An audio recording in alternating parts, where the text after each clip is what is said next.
यादों की खिड़की खोलते हैं पृथ्वीराज कपूर की एक छोटी सी याद के साथ। पृथ्वीराज कपूर मृत्यु शैया पर थे। उन्होंने बहुत मुश्किल से केदार शर्मा से कहा, जानवर भाषाओं को नहीं समझते, आप अपना गाल उसके आगे गाल पर रख दीजिए। केदार शर्मा समझ गए कि पृथ्वीराज कपूर क्या कहना चाहते हैं।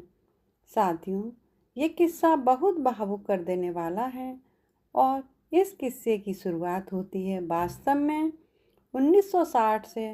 उस साल डायरेक्टर केदार शर्मा ने एक फिल्म बनाई थी जिसका नाम था चेतक। वो फिल्म केंद्रित थी महाराणा प्रताप के घोड़े चेतक की कहानी पर और पृथ्वीराज कपूर उस फिल्म में महाराणा प्रताप बने थे। फिल्म के एक दृश्य में महाराणा प्रताप के प्रतापी घोड़े चेतक की मृत्यु होती है। एक दिन उसी दृश्य को फिल्माने की तैयारी की जा रही थी। अचानक पृथ्वीराज कपूर केदार शर्मा के पास आकर बोले, मेरे क्या डायलॉग्स होंगे घोड़े की मृत्यु वाले इस सीन में।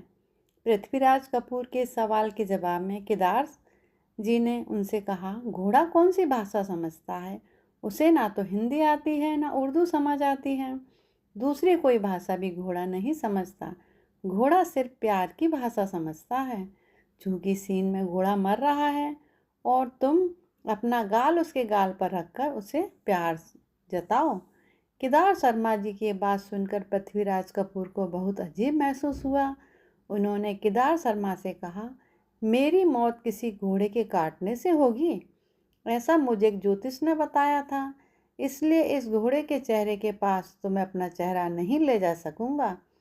तब केदार शर्मा बहुत आत्मविश्वास से बोले, मैं सबके सामने वादा करता हूँ, अगर तुम्हारी मौत इस घोड़े के काटने के कारण हुई तो तुम्हारी चिता के साथ मैं भी जलकर खुद को ख़त्म कर लूँगा, मैं सती हो जाऊँगा तुम्हारे साथ ही।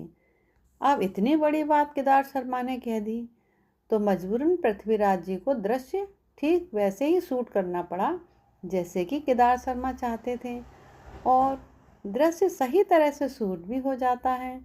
अब वहाँ से 1972 पृथ्वीराज कपूर जी गले के कैंसर के शिकार हो चुके थे और एक अस्पताल में पड़े अंतिम सांसें गिन रहे थे।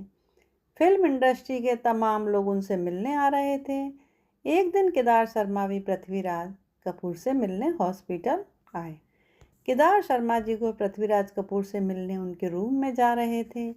ये देख डॉक्टर ने उन्हें आगाह करते हुए कहा, वो कुछ बोल नहीं सकेंगे सर, और अगर उन्होंने कुछ बोला भी तो समझने के लिए अपना कान आपको उनके मुंह के नज़दीक ले जाना होगा।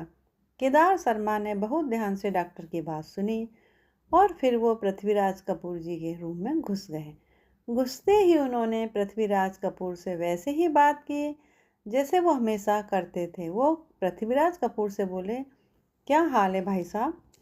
पृथ्वीराज जी ने केदार शर्मा को देखा, उनसे बोला नहीं जा रहा था, मगर फिर भी हिम्मत करके उन्होंने बड़ी मुश्किल से केदार शर्मा से कहा, जानवर भाषाओं को नहीं समझते, आप अपना गाल उसके गाल पर रख दीजिए। केदार शर्मा को अंदाज हो गया कि पृथ्वीराज कपूर उनसे कुछ कहना चाहते हैं। वो अपना कान पृथ्वीराज कपूर के करीब ले गए, मगर तभी रूम में डॉक्टर आ गया। उसने केदार शर्मा जी को ऐसा करने से रोक दिया। डॉक्टर ने केदार शर्मा को कमरे से बाहर जाने को कहा कि पृथ्वीराज जी की तबीयत बिगड़ रही है, आप कमरे से निकल जाइए।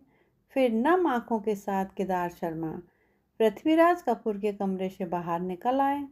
अस्पताल की लॉबी में भी बमुश्किल 10 कदम आगे भी नहीं बढ़े होंगे कि शम्मी कपूर दौड़ते हुए उनके पास आए। शम्मी कपूर रो रहे थे। रोते हुए ही शम्मी कपूर ने केदार शर्मा को बताया, पापा जी चले गए केदार अंकल, आखिरी पलों में आपने उन्हें खुश कर दिया। धन्यवाद।